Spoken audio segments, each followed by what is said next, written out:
Okay, so we're winding down the narrative essay, and I'm very impressed with what you've done so far.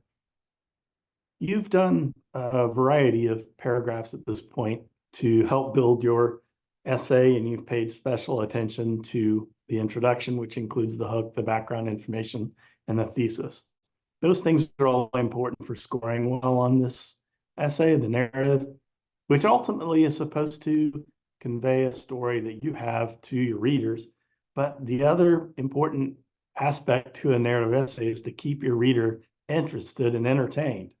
So the way we do that is by good story, plot, characters, dialogue, all the things we've talked about. But another intention, which we mentioned recently, but another important aspect is the line by line. And in your peer reviews and so forth, you may not have received a line by line editing. Maybe they looked at your grammar somewhat, they caught some errors there. But there's not been a focus on specific language. And we want to make your language as rich and interesting as possible so that your reader is not just drawn in by the hook and the storyline and all the important things you have to say, but the way you say it. And so interesting noun groups and verb groups help do that. They make the reading much more enjoyable. And this is true for you, right? As you read along in the text and so forth, you might find that the expression is a little more creative, a little more interesting.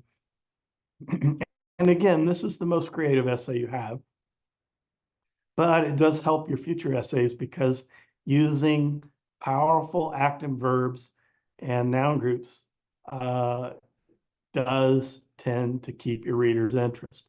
So let's say you're talking about a group of kids running through a room in a building, right? Tall building. So, and they're not necessarily supposed to be there.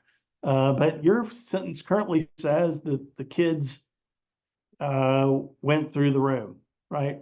Not that interesting a sentence, but we can make it more interesting with adjectives, adverbs, um, different verb selection, maybe even a different noun selection. So let's think about the noun first, the kids. So maybe these kids are actually athletic or something. The muscular kids ran through the room. Ran is a little bit better verb than just went through the room, right?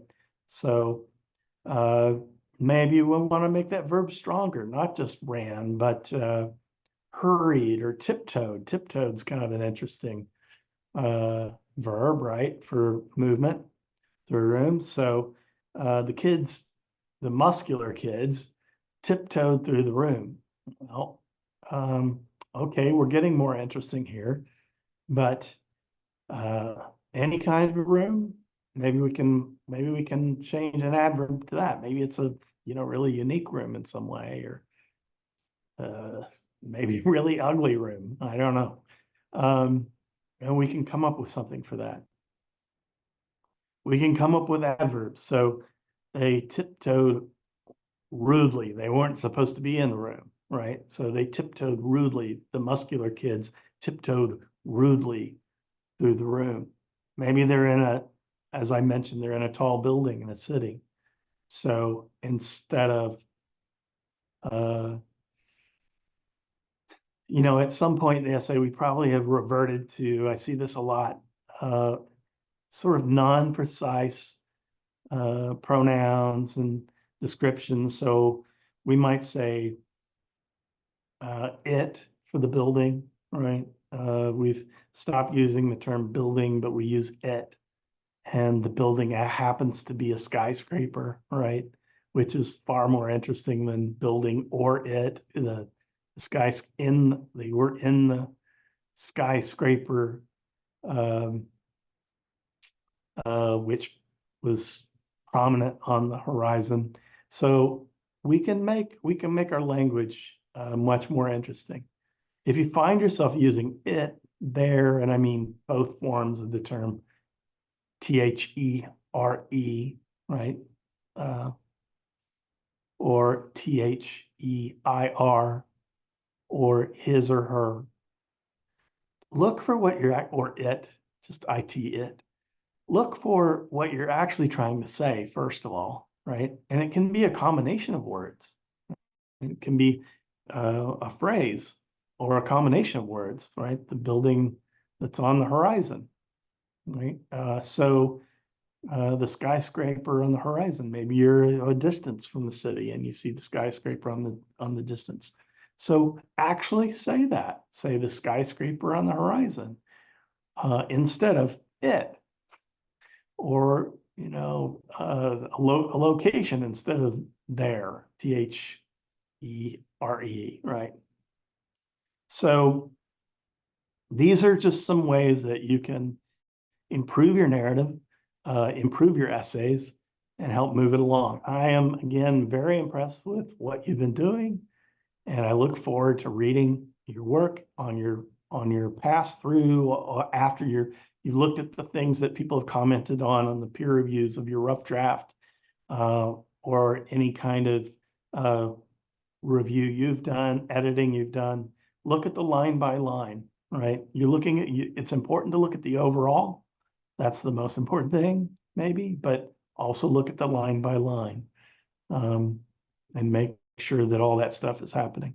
Your transitions, we've talked about transitions, maybe. So you want to think about how you're transitioning between paragraphs and within them, sentence to sentence. That may be an important part of the thing for you too. Check out your grammar.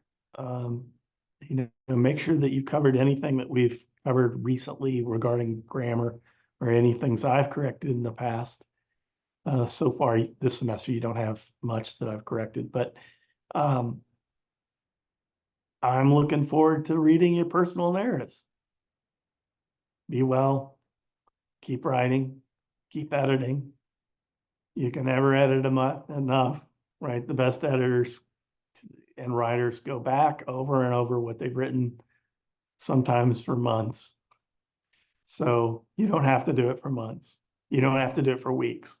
But for several days anyway, I'd like you to revisit what you have and try to make it more interesting for your readers. I think some people will want to read what you've written. They'll certainly want to hear what you have to say, and this will help that.